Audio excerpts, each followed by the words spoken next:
매일 아침 눈을 뜨는 것이 여인에게는 형벌이었습니다.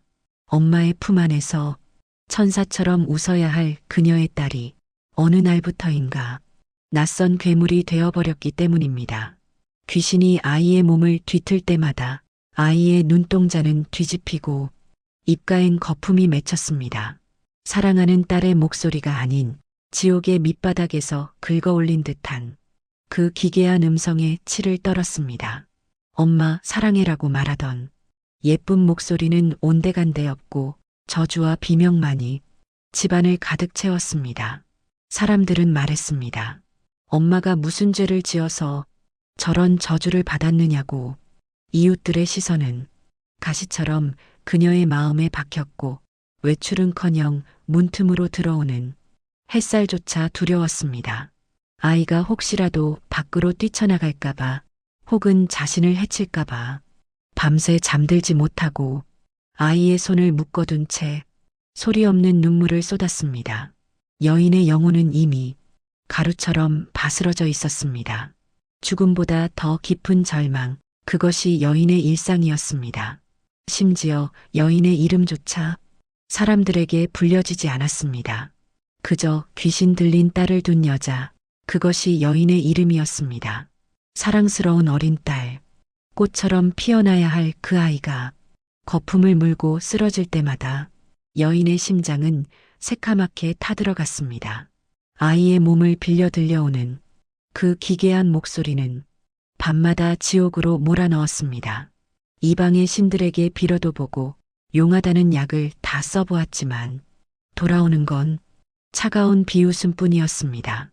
죄를 지어 저주받은 자식이라는 손가락질, 그 절망의 끝에서 여인에게 한 줄기 소문이 들려왔습니다.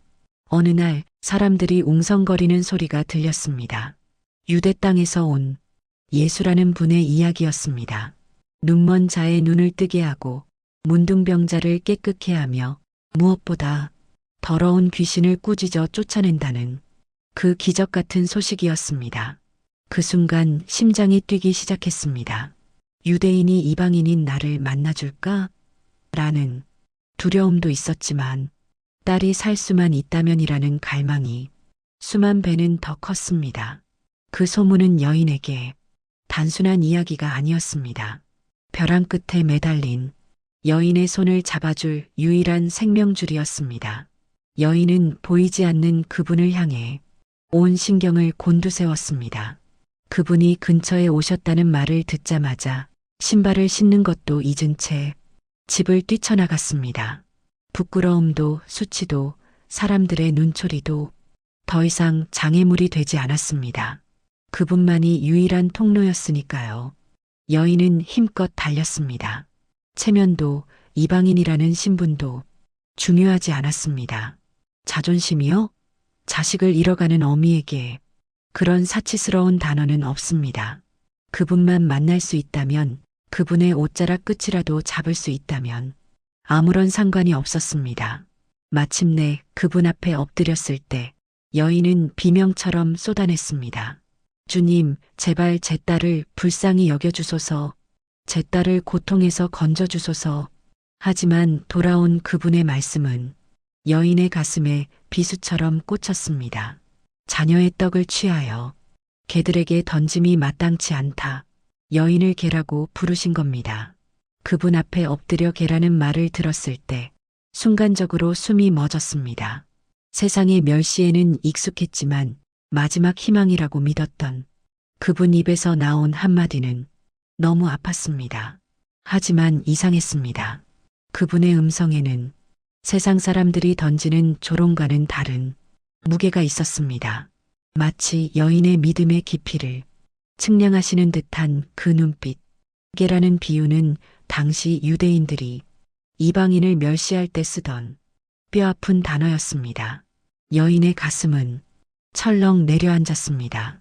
역시 나는 안 되는구나라는 절망이 스쳐갔습니다. 하지만 그녀는 예수님의 말씀 속에 담긴 작은 틈새를 보았습니다.